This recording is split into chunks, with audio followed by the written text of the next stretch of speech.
এবার চিতার অভিযান জলপাইগুড়ি শহরের কংগ্রেসপাড়া এলাকায় এক বাসিন্দা রাতের অন্ধকারে বাড়ির উঠোন থেকে সীমানা প্রাচীর টপকে পাশের বাড়িতে চলে যেতে দেখেন চিতাবাঘটিকে। এরপরই উদ্বেগ সৃষ্টি হয় এলাকায়। ইতিমধ্যে জলপাইগুড়ি সদর ব্লকের ভাঙ্গিপুরি চা বাগান এলাকায় চিতাবাঘের আশঙ্কায় খাঁচা পাতা হয়েছে বন দপ্তরের তরফে। চিন্তিত চা বাগানের শ্রমিকরাও। বৃহস্পতিবার রাতে শহরের কংগ্রেসপাড়া এলাকায় চিতার আগমনের খবর ছড়িয়ে পড়তেই চাঞ্চল্য ছড়িয়েছে গোটা এলাকায়। বন দপ্তরের দৃষ্টি আকর্ষণ করেছেন বাসিন্দারা।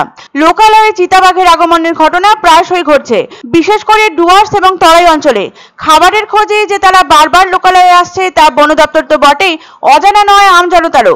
সম্প্রতি উত্তরবঙ্গে চা বাগানগুলিতে প্রায় রোজই শোনা যাচ্ছে চিতাবাঘের উপদ্রবজনিত ঘটনা।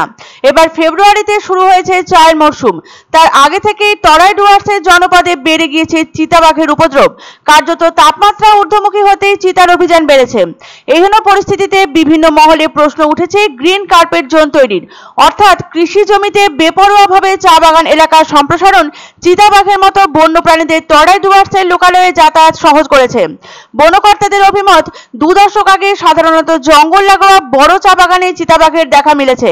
এরপর ফাঁকা চাষের মাঠ থাকায় লোকালয়ে ঢুকে উপদ্রব করার সুযোগ হয়নি, কিন্তু কৃষি জমি চা বাগানে পাল্টে যেতে পরিস্থিতি জটিল হয়েছে। ইতিপূর্বে হিমালয়ান নেচার অ্যান্ড অ্যাডভেঞ্চার ফাউন্ডেশনের কোঅর্ডিনেটর অনিমেষ বসু জানিয়েছিলেন, চিতাবাঘ গ্রিন প্যাসেজ পেয়ে যাওয়ায় শিলিগুড়ি জলপাইগুড়ি শহরের জনবহুল এলাকায় ঢুকে পড়ছে। দিনের পর দিন সেটা বাড়ছে। বনের সীমানা পেরিয়ে শহরে চিতাবাঘের পদার্পণ।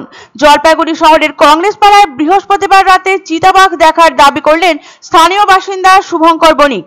তিনি বলেন, রাতের অন্ধকারে বাড়ির উঠোন থেকে একটি চিতাবাঘকে সীমানা প্রাচীর টপকে পাশের বাড়িতে চলে যেতে দেখেছেন তিনি। বৃহস্পতিবার রাত প্রায় 11:30 নাগাদ বাড়ির বারান্দায় বসেছিলেন তিনি। সেই মুহূর্তে লেপার্ড জাতীয় কোনো প্রাণীকে সেখানে বিচরণ করতে দেখেন তিনি। প্রাণীটি যে লেপার্ড বা চিতা সে ব্যাপারে শতভাগ নিশ্চয়তা দিচ্ছেন প্রত্যক্ষদর্শী শুভঙ্কর বণিক। বৃহস্পতিবার রাতেই তিনি যোগাযোগ করেন কোতোয়ালি থানায়। বন বিভাগে যোগাযোগ করতে চাইলে তা সম্ভব হয়নি। এই ঘটনার জেরে রীতিমতো চাঞ্চল্য ছড়িয়ে পড়ে কংগ্রেসপাড়া ও সংশ্লিষ্ট বিভিন্ন এলাকায়। জনবহুল অঞ্চলে চিতাবাঘের এহেন অভিযানে দুশ্চিন্তায় রয়েছেন স্থানীয় বাসিন্দারা। কার্যত ঘুম উড়ে গিয়েছে সকলের। সাধারণত বন সংলগ্ন গ্রামগুলিতে বন্যপ্রাণীর আচমকা উপস্থিতির খবর আকছার শোনা যায়, তবে এবার শহরের মধ্যে চিতাবাঘের আকস্মিক অভিযানে উদ্বেগে রয়েছেন জল শহরবাসী। শহরের প্রাণকেন্দ্রে এভাবে চিতার দেখা মিলবে তা কেউ কল্পনাও করতে পারেননি। ঘটনার পর থেকে বন দপ্তরের দৃষ্টি আকর্ষণ করতে সচেষ্ট হয়ে রয়েছেন স্থানীয় বাসিন্দারা। প্রথমে বুঝতে পারিনি, পরে ফট করে আমি গেটটা খুলে বেরিয়ে দেখি একদম ওটা লেপার্ড, মানে 100% ওটা লেপার্ড ছিল।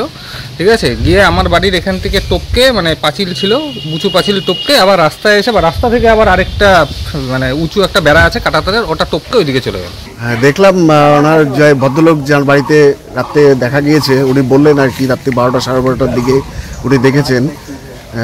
সেটা জঙ্গল কাটও হতে পারে, আবার লেপার্ডও হতে পারে। আমরা দেখছি ব্যাপারটা নিয়ে, এখানে পায়ের ছাপটা পাই কিনা সেটা আমরা দেখছি, দেখে আমরা কনফার্ম হবো আর কি ব্যাপারটা।